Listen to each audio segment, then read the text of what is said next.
आज झंडारोहण होगा, शाम को बुलंद दरवाजा खुलेगा, फिर चिराग दान में चिराग जलाया जाएगा, फिर फूलों की बारिश की जाएगी, फिर मजार को गुस्ल दिया जाएगा, फिर महफिल समा का ये वक्त है, और उसके बाद जो है हल्के जिक्र का ये वक्त है, फिर चादर पोशी का जुलूस निकाला जाएगा, फिर गधे नशीन साहब तशरीफ लाएंगे। जी, गद्दे नशीन तो गद्दी नशीन थे, अब ज्यादातर गधे नशीन हैं। गधे नशीन तशरीफ लाएंगे। इसी काम में पूरी सुन्नियत उलझी हुई है। क्या हो गया हमारे को यार? होना तो ये चाहिए था, वलियों ने जो करके दिखाया है उस काम को आगे बढ़ाते। हाँ जी, वहां बैठे धोनी रमाए बैठे भी हैं। हमने ये भी देखा है, वो जब मजार पे वो सुलगाते नहीं अगरबत्ती, जब लोबान की धोनी देते हैं, हम भी कभी कभी जब जाते हैं तो एक आदमी एक धोनी दे, तो लोग जो वहां हाजिर होते हैं वो धुआं खाते हैं। गधे कहीं के, धुआं खाता है खबीस। कुछ को देखा जो अगरबत्ती सुलगा करके जो उसकी राख गिर जाती है ना, जबान से चाटता, जाहिल कहीं का। क्या लगा रखा है तुमने यार? घर में मां बेचारी बीमार है, तड़प रही है, उसकी दवाओं के लिए पैसे नहीं है, और पीर की जूतियां लेके कमीना नाच रहा है। घर में बाप तड़प रहा है, दर्द से करा रहा है, उसके पास बैठने का वक्त नहीं है औलाद के पास में, और पीर जिंदाबाद जिंदाबाद जिंदाबाद। और तेरे पीर के बंदे सुन कान खोल करके, तेरी जन्नत तेरे पीर के चौखट पे नहीं है, तेरी जन्नत तेरे मां के कदम के नीचे है। अल जन्नत तो तहत अक़दामिल उम्महात, तुम्हारी जन्नत तुम्हारी माओ के कदमों के नीचे है। तेरा बाप वो स्पेशली आदमी तेरे लिए है जिसकी शान मुस्तफा करीम ने बयान फरमाई, दुआए वालिदी लिवालिदिही कदुआई लकुम। एक बाप की दुआ अपनी औलाद के हक में ऐसी होती है जैसे एक नबी की दुआ उम्मत के लिए हुआ करती है। कभी समझा तुमने अहमियत अपने बाप की? मां बाप के लिए नमाजों में हुक्म है कि दुआएं मांगा करो अपने मां बाप के लिए। रब्बना ग़फ़िरली वली वालिदैया वलिल मुअमिनीना यौम यक़ूमुल हिसाब। दुआएं मांगा करो नमाजों में मां बाप के लिए। जो दुआएं कहीं कबूल नहीं होती हैं, मां की चौखट पे बैठ दिल से अगर मां ने दुआ कर दी ना, अल्लाह की इज्जत की कसम उसकी दुआ रद्द नहीं करता परवरदिगार। हाँ, बेगम का चेहरा देखने के बाद मां को धक्के मारने वालों, शर्म करो शर्म। जिस मां ने तुम्हें पाल पोस के बड़ा किया, इस लायक बनाया है ना, उसका हक पहचानो। मां के पेट में रहते वक्त तुम्हारी वजह जो झटका लगा था ना, एक बार जो उससे तकलीफ हुई, नबी ने अपने एक साहबी से कहा था, तूने 7 मरतबा पैदल अपने मां को कंधे बिठा के पैदल हज करवाया ना, तेरे 7 हज करवाना जो तूने करवाया ना, तेरी मां के पेट में जब तू था, जो झटका तेरी एक वजह से एक बार लगा तेरी मां को, जो तकलीफ हुई थी ना, ये 7 हज उसके बराबर भी नहीं है। ये कहां सीखेंगे आप? दोस्तों की चौपाल पे, चाय की दुकान पे? ये बातें आपको सीखनी होगी उलमा के पास आकर के, अपने इमामों के पास बैठ करके, मदरसों में आकर के। और मदरसे हमारी आन बान शान हैं। मस्जिदें खुदा का घर हैं, मदरसे मुस्तफा का घर है। इन दोनों घरों को अच्छे बनाकर रखो ताकि तुम्हें फख्र हो कि मेरे मुस्तफा का घर कितना अच्छा है, मेरे रब का घर कितना अच्छा है। अच्छा बनाओ घर अपने रब का। ऐसा ना हो कि कहीं की ईंट कहीं का रोड़ा, भानवती ने कुंभा जोड़ा। ऐसा ना करो भाई। अरे कुछ समझ शरीफ में आ रहा है आपके, या वैसे आपके दहलीज़े समात पे हथौड़ा बरसा रहा हूं मैं? पढ़िए, दीन पढ़िए, अपनी नस्लों को बचाइए। दुनिया की जितनी चालाक कौमें हैं अपनी न्यू जनरेशन पे बहुत मेहनत करती हैं। जितने नेता हैं, मिनिस्टर मिनिस्टर फनिस्टर, इनकी कोई भी औलाद झंडा लेकर के पदयात्रा नहीं करती है। कोई लंदन पढ़ रहा है, कोई कनाडा पढ़ रहा है, कोई जर्मनी पढ़ रहा है, कोई बर्तानिया पढ़ रहा है। जितने छुटभइये लोग हैं, जिंदाबाद जिंदाबाद जिंदाबाद जिंदाबाद, इस गांव से उस गांव, उस गांव से उस गांव, उस शहर से उस शहर, इस मंदिर से उस मंदिर, यहां झंडा वहां झंडा, ये दुनिया करवा रही है। चालाक कौमों का मिजाज ये है, इनको बेवकूफों को काम पे लगा दो और अपनी निसर, हम भी एमपी, हमारा बेटा भी एमपी, हम भी एमएलए, हमारा बेटा भी एमएलए। ये चालाक कौमों का मिजाज। किसी भी कौम की युवा पीढ़ी जो होती है वो उस कौम की बैकबोन हुआ करती है, रीढ़ की हड्डी। अगर रीढ़ की हड्डी में कोई दुखावा पैदा हो जाए, कोई गड़बड़ सड़बड़ हो जाए तो आदमी की कमर टेढ़ी हो जाती है। जिस कौम की नौजवान पीढ़ी ग्रेजुएट, क्वालिफाइड और बाजाब्ता तौर पर काबिल बन जाए, उस कौम का तक मुस्तकबिल भविष्य रोशनो ताबनाक होता है। और जिस कौम की नौजवान पीढ़ी बिगड़ जाए, नस्लें बिगड़ जाती हैं। आज कुछ हाल हमारी कौम का ऐसा ही है साथियों। हमारी नौजवान नस्ल बिगड़ी हुई है। सिगरेट, बीड़ी, चरस, भांग, अफयून, गरद, इसमें खाने की आदी बन गई। और औरतों का हाल यह है कि हमारी बहनें, हमारी बेटियां, हमारी माएं बाजार की जीनत बनी हुई हैं। हां, जिस दुकान में देखेंगे उस दुकान में मुस्लिम औरतों की भरमार है। ये रोज क्या खरीदती मेरी समझ में नहीं आता।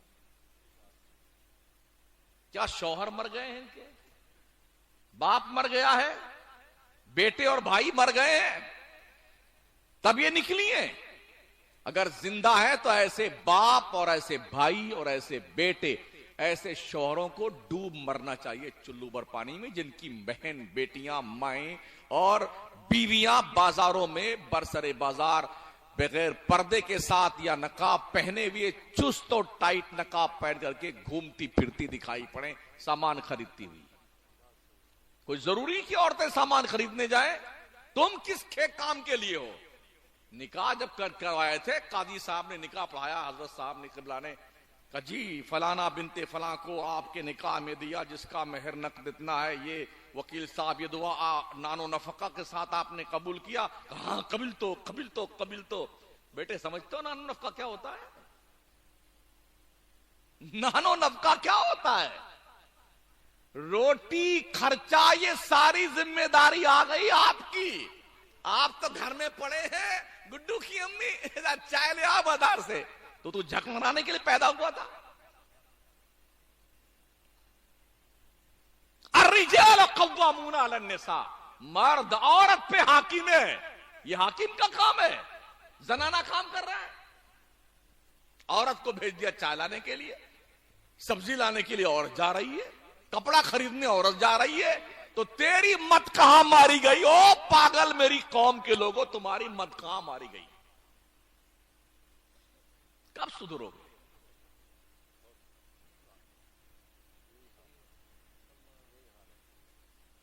किसके सामने रोया जाए? किसको दुखड़ा सुनाया जाए? जगाया उसे जाता है जो सोया होता है, जो मर जाता है उसे जगाया नहीं जाता।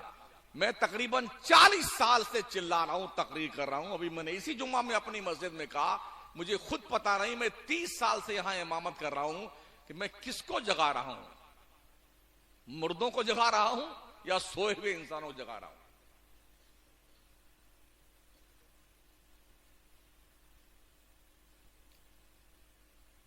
लोग कुत्ते पे मेहनत करते हैं ना, कुत्ता भी बड़ा काबिल बन जाता है। शायद मैं बयान क्या हो कि एक भाई साहब बस 10 मिनट तकरीर और सुन लीजिए मेरी।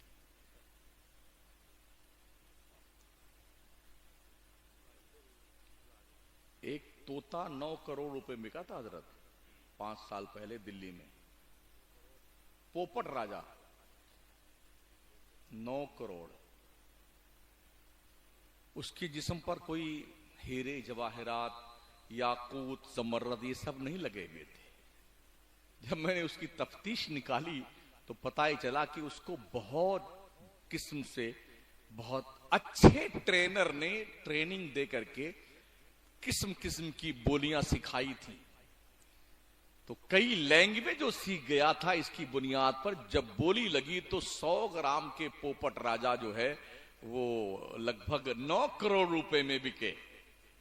अगर एक तोते पे मेहनत की जाए कुछ दिन तो इतना कीमती बन जाता है कि वो 9 करोड़ में बिकता है।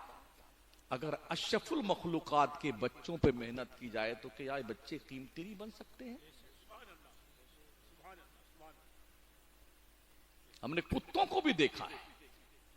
फ्लाइट को चेक करने कुत्ता आता है कि हाँ आप इसको लेके जाइए साहब। कोई अफवाह उड़ गई ना, कहीं बम वम की खबर, पुलिस वाले थक हार के ढूंढते ढूंढते परेशान हो गए, अब पता नहीं चल पा रहा कि बम है किधर, तो कुत्ता लाया जाता है। उसके खर्चे लाखों रुपए मंथली हैं। उसे गुस्ल फरमाने के लिए 3 स्टार तशरीफ लाते हैं। बढ़िया खुशबूदार साबुन और स्प्रे और खुशबू लगाया जाता है। और क्या अभी सर्दियों में देखा उसको बहुत बढ़िया सदरी पहनाई गई है, गरम गरम, हाँ गरम गरम कपड़े पहनाए गए हैं और लेकर के 3 स्टार घूमता रहता है। उसको इस्तिंजा फरमाने की जरूरत होती है ना, तो पुलिस वाला ले जाता है, चलिए तशरीफ ले चले इस्तिंजा फरमाने के लिए, पकड़ के कुत्ते। अगर कुत्ते पे मेहनत की जाए, कुत्ता कई कई लाख में बिकता है। क्या हो गया? हमें कुछ समझ में नहीं आता यार। या आप भूल गए? हजरत मौलाना रूम रहमतुल्लाह अलैह फरमाते हैं, सोहबत सालेह तोरा सालेह कुनत, सोहबत ताले तोरा ताले कुनत। अच्छों की सोहबत तुम्हें अच्छा बना देती है, बुरों की सोहबत अच्छों को भी बुरा बना देती है। तो फरमाते हैं एक चरवाहा था, भेड़ बकरी चराता था। उसे एक दिन जंगल में शेर का एक छोटा सा बच्चा मिल गया। अच्छा लगा तो पकड़ के लाया, उस शेर के बच्चे को बकरियों के रेवड़ में डाल दिया। तो शेर का बच्चा कई महीने साल गुजर गए। जब बकरियों के बीच रहते रहते जब बकरियां में करती तो वो भी में करता।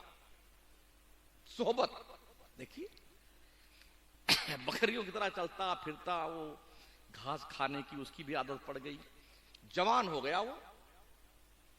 तो फरमाते मौलाना रूम के एक दिन चरवाहा अपनी बकरियों को पानी पिलाने दरिया किनारे ले गया। सारी बकरियां उसी में, वो शेर जो जवान हो चुका था वो भी पानी पीने के लिए तशरीफ ले गया। अपोजिट साइड में दरिया के जंगल था। उस जंगल में एक बड़ा शेर जो है, शेरे बबर खड़ा हुआ देख रहा था। यार ये हमारी बिरादरी का आदमी बकरियों के बीच में कैसे है? तो वो और दरिया के करीब आया। शेरे बबर ये सब पानी पी रहे हैं झूम करके। तो जब उस तरह वाले शेरे बबर ने अपने बिरादरी के उस कैंडिडेट को देखा था, उसने अपनी डकार लगाई, कुछ कहा उसने अपनी जुबान में। तो इसने उसको देखा, फिर पानी में अपनी शक्ल देखी, फिर उसको देखा, तो कुछ इशारों इशारों में बात हुई। अब उसको एहसास हुआ यार मैं, ये बकरियां हैं, मैं तो इन जैसा नहीं हूं, मेरी तो शक्ल उनसे मिलती जुलती है, तो मैं शेर हूं। जब उसे एहसास हुआ कि मैं शेर हूं, तो एक को इधर दबाया, एक को इधर दबाया, चला जा, काम हो गया। ये एहसास आपको कब होगा कि आप शेरों की औलाद हैं?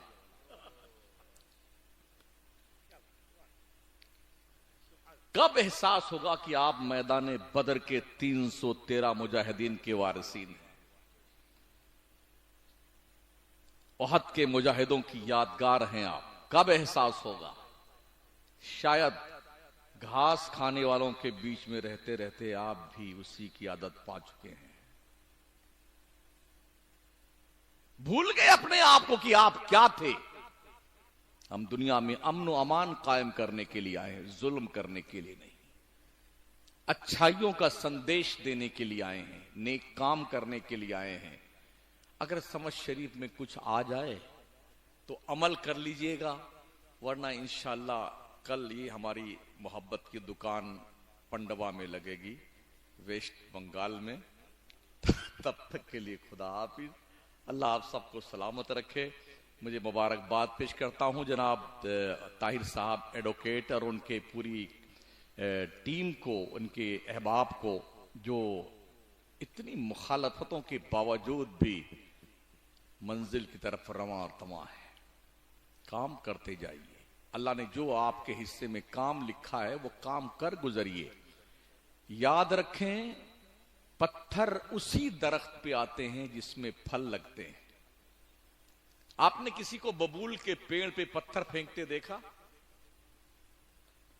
नहीं ना। आम के पेड़ पे पत्थर आते हैं, क्यों आते हैं? इसमें फल लगा हुआ है। तो अगर पत्थर आ रहे हैं ना लोगों की तरफ से, आप समझ जाइए आप फलदार दरख्त हैं। तो आम फलदार दरख्त होता है, जब कोई पत्थर मारता है तो उसकी जरा शराफत देखें आम के दरख्त की, उसके पत्ते भी टूट जाते हैं, कच्चे आम भी टूट जाते हैं, फट भी जाते हैं, जख्मी भी हो जाता है, फिर भी वो आम भी खिलाता है और मार भी खाता रहता है। आप बुनियाद की ईंट हैं। जो फाउंडर होता है ना, बुनियाद की ईंट हैं आप, और बुनियाद की ईंट का कोई आउटलुक नहीं होता है। जमीन के अंदर बुनियाद की ईंटें अपना वजूद खो देती हैं, उसी वजूद के ऊपर लहलाती हुई बिल्डिंग 10-20 मंजिल की खड़ी होती है। क्या शानदार लोकेशन है यार। देखने वालों को और ये जुमला कसने वालों को शायद पता नहीं, ये लोकेशन उनके खूनी जिगर का दिया हुआ हिस्सा है, जिन्होंने अपना वजूद जमीन में बुनियाद की हैसियत से खपा दिया है।